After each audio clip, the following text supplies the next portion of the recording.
They said she was a church girl. But nobody asked what the church girl went through when the service ended. From the outside, Mary had it all. The Sunday dresses, the sweet smile, the front row seat in church every week.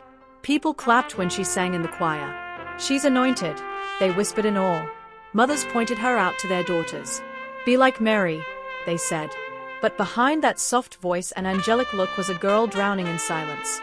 Mary grew up in a house where prayer was louder than peace. Her father, a respected elder in church, roared like thunder when the service ended. He preached love on the pulpit but practiced fear behind closed doors. Her mother, a quiet woman, rarely spoke above a whisper, especially when he was around. Mary saw more bruises than birthday cakes. Her family read scriptures at night, but not once did she hear the words, "I love you."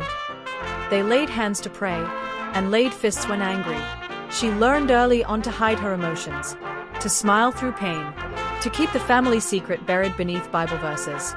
She found God at church, but she lost her sense of safety at home. The silence grew with her, and it became a companion. She never told anyone what happened behind their gate. Who would believe her?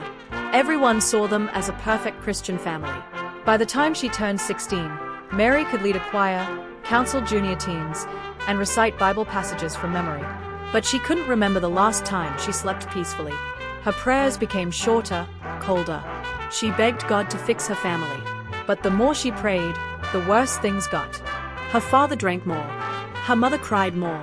Mary stayed quiet and waited for freedom. University felt like that freedom. A new city, a new school, a chance to be her own person. When she left home for school, she promised herself she would never be like her parents. She held tightly to her Bible, packed neatly beside her clothes, and walked into her hostel with a heart full of hope. But the cracks in her soul widened with every phone call home. Her father still shouted. Her mother still cried. The fights were now over the phone, and sometimes, Mary would sit in the corner of her room, sobbing into her pillow after each call. She started ignoring the calls altogether. She told herself she was busy. It was easier to pretend she didn't care than to admit she was still broken. Her first set of friends in school were nothing like her church friends. They were loud, stylish, bold. They didn't talk about God. They talked about parties, relationships, fashion, and escape. Mary, lonely and curious, let herself drift. It was slow at first. An invite to a party, a sip of alcohol, a moment of laughter. Then came the night she smoked her first joint. She didn't even mean to do it.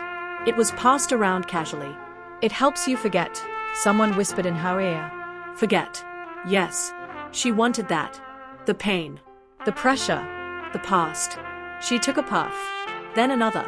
And with each puff, she felt her reality blur. She laughed for the first time in months. Her chest felt lighter. Her eyes red, but her heart numb.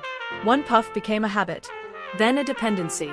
Her Bible gathered dust at the bottom of her wardrobe. Her choir voice disappeared. Lectures were missed. Assignments forgotten. Her GPA dropped. Her name faded from the church register.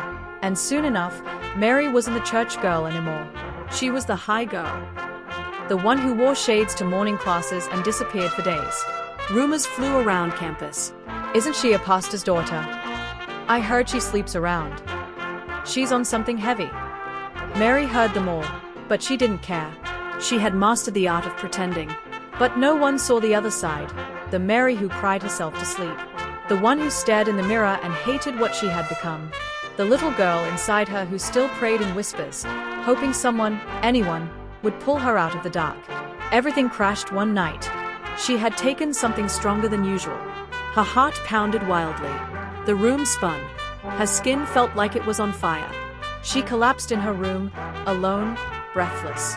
Hours later, she woke up in the school clinic, strapped to and fro, with a nurse hovering nearby. When her eyes cleared, she saw two people beside her bed. Her roommate, crying softly, and someone she hadn't seen in over a year, her mother. But this wasn't the timid, broken woman she remembered. Her mother's eyes were tired, but not weak. Her voice, though gentle, was steady. "I left him," she said quietly.